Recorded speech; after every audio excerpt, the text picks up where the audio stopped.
अस्सलामुअलैकुम, hello everyone. आप सब कैसे हो? उम्मीद रखती हूँ आप सब खैर खैरियत से होंगे। अल्हम्दुलिल्लाह मैं भी खैर खैरियत से हूँ। यहाँ पे बजे थे सुबह के 6:30 और मैं हस्बैंड के लिए नाश्ता प्रिपेयर कर रही थी। ये है पात्रा। मैंने रात को इसको बाफ़ लिया था और अभी सिर्फ फ्राई कर रही हूँ। गुजरात में इसको पात्रा बोलते हैं। अब आप लोग क्या बोलते हैं मुझे पता नहीं। आप मुझे कमेंट करके बताइएगा ज़रूर कि आप इसको क्या बोलते हैं। तो बस मैं वही प्रिपेयर कर रही थी और सुबह का टाइम था और आज मौसम है ना बहुत बारिश वाला हुआ था। सुबह में इतनी कड़ाके हो रहे थे, बिजलियाँ हो रही थी और बारिश धीरे धीरे सी बारिश स्टार्ट हो गई थी।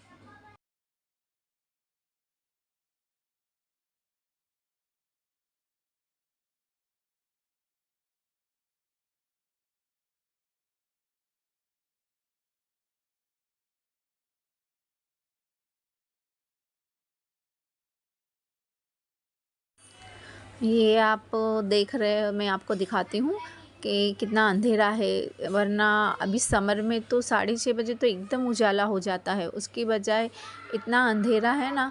और ये एकदम बारिश का माहौल एकदम बन गया है, पर बारिश बहुत धीरे धीरे हो रही थी, इतनी ज़्यादा फास्ट नहीं हो रही थी।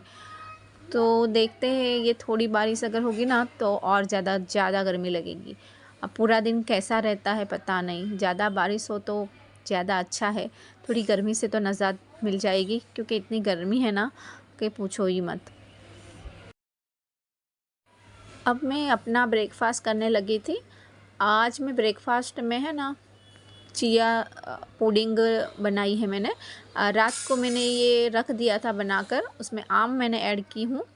तो बस वही अपना ब्रेकफास्ट कर रही थी। अच्छा,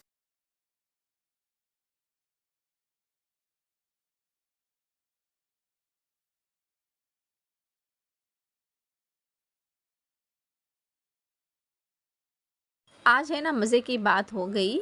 हमारे घर क्यूट सा मेहमान आ गया। तो जो मैं मेहमान की बात कर रही थी ना, तो वो यही है। ये क्यूट सी म्याऊं है। तो पता नहीं, सुबह में हस्बैंड बाहर निकले स्कूल जाने के लिए, तो ये नीचे दादर पर ही होगी। तो हस्बैंड आए और मुझको दिया कि देखो, ये शायद किसी सोसाइटी की लगती है। कि बाहर, अगर यहाँ बाहर बारिश में रही ना तो कुत्ते उसको पकड़ लेंगे। तो वो सोच के उन्होंने है ना मेरे को दे दी कि अभी घर में रखो, जिसकी होगी ना वो लेने आ जाएगा। तो फिर मैंने उसको ले लिया घर में और फिर मैं उसको थोड़ा सा मिल्क दिया उसको कि शायद वो मिल्क पीती हो तो ले। लेकिन वो नहीं ले रही थी, पता नहीं।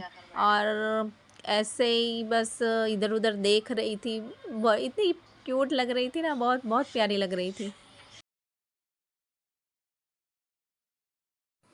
मेरे आगे बाजू इतना घूम रही थी ना, मैं उसकी वीडियो क्लिप ले रही थी, लेकिन वो मुझे ठीक से लेने ही नहीं दे रही थी। आती थी और मेरे पैरों के आजू बाजू घूमती रहती थी और तंग कर रही थी।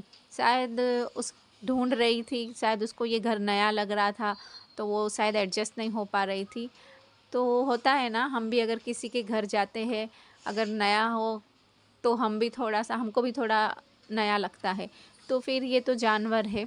कहते हैं ना, इंसान में भी इमोशन होते हैं, वैसे जानवर में भी इमोशन होते हैं। वो भी इमोशनली होता, अटैच होता है, रहता है, तो वो भी, उसको भी अटैचमेंट हो जाता है। तो वो चीज़, सब चीज़ रहती है। तो शायद वो वही ढूंढ रही थी, पर उसको यहाँ नया नया लग रहा था, तो शायद वो इसलिए ठीक से खाना भी नहीं खा रही थी। या फिर उसका खाना कुछ और हो, क्योंकि मुझे तो कोई आइडिया था नहीं। मैंने तो सिर्फ उसको दूध निकाल के दे दिया कि शायद वो पी ले। पर वो तो घूम रही थी, इधर से उधर, उधर से इधर, बस ऐसे ही घूम रही थी।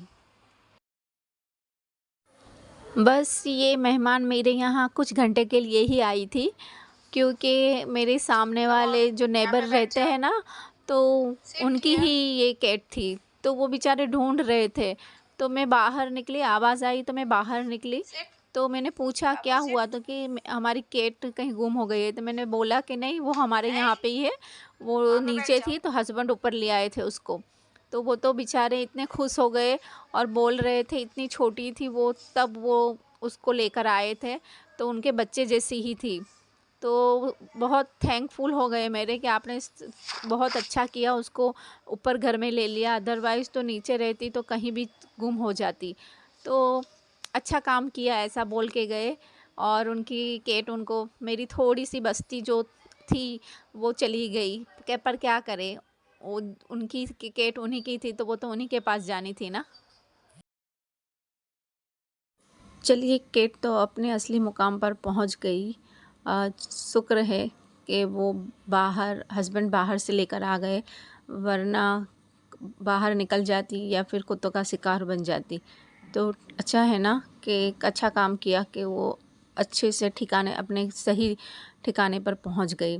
खैर चलिए, अब हम यहाँ पे दोपहर हो गई थी तो मैं लंच की तैयारी करने लगी थी। आज मैं लंच में बनाने वाली हूँ बैंगन, मसाला बैंगन। तो मैं उसी की रेसिपी जस्ट आपके साथ शेयर कर रही हूँ। तो यहाँ पे मैंने बैंगन तैयार करके रखे हुए थे। मैंने ये वाइट वाले बैंगन लिए हैं क्योंकि मेरे हस्बैंड को ये वाले ज़्यादा पसंद आते हैं, तो मैं यही लेती हूँ, यही ज़्यादातर बनाती हूँ। और मसाला मैंने ये है ना, प्याज और टमाटर, उसकी पेस्ट तैयार करके रख दी है। अब चलिए, मैं बैंगन आपको बताती हूँ मैंने किस तरह से मसाला बैंगन प्रिपेयर की हूँ। तो यहाँ मैंने कढ़ाई ली, उसमें तेल ऐड कर दिया। फिर तेल में मैंने अदरक लहसुन की पेस्ट ऐड की है, और अदरक लहसुन की पेस्ट थोड़ी सी 1 मिनट उसको भूनने के बाद फिर हमने जो पेस्ट तैयार की है प्याज और टमाटर की, उसको ऐड कर देना है, और जो सूखे मसाले हैं वो ऐड कर देना है, और उसके बाद जो बैंगन है वो भी अंदर ऐड कर दे। और ये सब मसालों को अच्छे से भूनने, अच्छे से पकने दे। थोड़ा सा पानी ऐड करो तो अच्छे से भूनने दे। मसाला अच्छे से भून जाए उसके बाद आप पानी डाल के अपने हिसाब से के बैंगन को गलने में कितना पानी चाहिए उस हिसाब से आप पानी डाल के उसे रख दे। तो यहाँ हमारे बैंगन तो बनने लगे हैं। अब आपको एक टिप्स बताती हूँ। बैंगन हम जनरली क्या करते हैं, कट करते हैं ना तो थोड़ा काला पड़ने लगता है। पर अगर आपके साथ भी ये प्रॉब्लम होती है, जनरली सबके साथ ही ये प्रॉब्लम होती है कि बैंगन को आप काटो और ऐसे ही रख दो नहीं तो वो काला पड़ जाता है। तो आपको क्या करना है, उसको डायरेक्ट पानी में ही डाल देना है। काटने से पहले भी उसको वॉश हम जब करते हैं तभी पानी ले लेना है, और काट के तुरंत पानी में डाल दे। आप ऐसा करोगे ना तो बैंगन काला नहीं पड़ेगा। चलिए, ये तो हो गई बैंगन की रेसिपी की बात। अब मैं आपसे जो शेयर करने वाली हूँ वो हेयर रिलेटेड टिप्स शेयर करने वाली हूँ। जनरली हम सभी को कभी ना कभी हेयर लॉस की प्रॉब्लम होती ही है, और मोस्टली आज के मतलब जो देखा जाए ना, जो खान पान है हमारा और जिस तरह की लाइफस्टाइल है, उस हिसाब से हेयर फॉल सभी को रहता ही है। किसी को कम रहता है तो किसी को ज़्यादा रहता है। हेयर लॉस का रीज़न जानना बहुत ज़रूरी होता है। हेयर लॉस मतलब बहुत सारे रीज़न की वजह से होता है। हम क्या करते हैं, हेयर लॉस होता है तो तुरंत पार्लर में चले जाते हैं। अब पार्लर में जो लोग जेन्युइन होते हैं, जो पार्लर चलाते हैं, अगर वो जेन्युइन होते हैं तो वो आपको सजेस्ट करेंगे कि आप किसी अच्छे डॉक्टर से बताएं, आपका हेयर फॉल हो रहा है इतना ज़्यादा तो। अदरवाइज़ तो वो ट्रीटमेंट करते रहते लेकिन कोई फ़र्क नहीं पड़ता है। अगर आपको इंटरनली कॉज़ है हेयर फॉल का तो वो आपको, कोई भी पार्लर में जाओ आपको उससे ठीक नहीं होगा। पहले तो आपको उसका कॉज़ जानना ज़रूरी है कि आपका हेयर फॉल क्यों हो रहा है, क्योंकि हेयर फॉल के रीज़न बहुत सारे हैं। अब अगर आपको एक्सटर्नली कॉज़ है ना तो आप कोई भी घरगथ्थू डीआईवाई यूज़ करोगे तो उससे वो दूर हो जाएगा, हेयर फॉल आपका दूर हो जाएगा, नहीं होगा। लेकिन अगर आपको इंटरनली प्रॉब्लम है ना तो वो हेयर फॉल आपका दूर नहीं होगा। तो आप अपने डॉक्टर से कंसल्ट करें कि आपका हेयर फॉल होने का रीज़न क्या है। क्योंकि अगर आप में B12 की कमी हुई, आपको कोई डिसीज़ हुआ, आपके अंदर खून की कमी हुई तो भी हेयर फॉल होता है। तो अब पहले अपने डॉक्टर से सजेस्ट करें। आप डीआईवाई पार्लर में डायरेक्ट ना जाए, डीआईवाई होम रेमेडी पहले यूज़ करें। अगर आपको उससे फ़र्क पड़ जाता है तो बहुत अच्छा है। अगर फिर भी फ़र्क नहीं पड़ता है तो आप अपने डॉक्टर से कंसल्ट करें कि आपका हेयर फॉल होने का रीज़न क्या है, ताकि डॉक्टर अपने हिसाब से देखकर आपको जो मेडिसिन देगा, जो रिपोर्ट्स कराया, और उसके बाद वो कंक्लूड पे आएगा कि आपका हेयर फॉल इस वजह से हो रहा है। तो वो ज़्यादा अच्छा रहता है। वरना अगर आप पार्लर में जाओगे, इतना पैसा खर्च कर डालोगे लेकिन आपका हेयर फॉल वहीं का वहीं रहेगा। अगर आपको हेयर फॉल ज़्यादा है तो पहले आप कोई भी DIY होम रेमेडी बहुत सारी होती है वो यूज़ करें। अगर फिर भी उससे फ़र्क नहीं पड़ता है तो फिर अपने डॉक्टर से कंसल्ट कर ले, ताकि आप ज़्यादा आपके पैसे पार्लर में बर्बाद ना करें।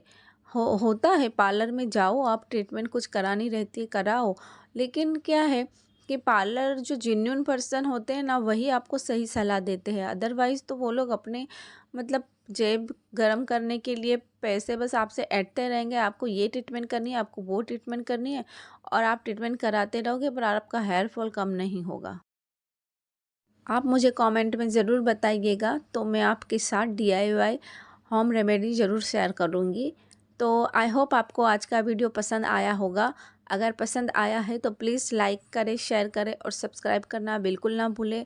और अपनी दुआओं में मुझे याद रखें और अपने अच्छे से ख़याल रखें। मिलते हैं नेक्स्ट व्लॉग में, तब तक के लिए अल्लाह हाफ़िज़।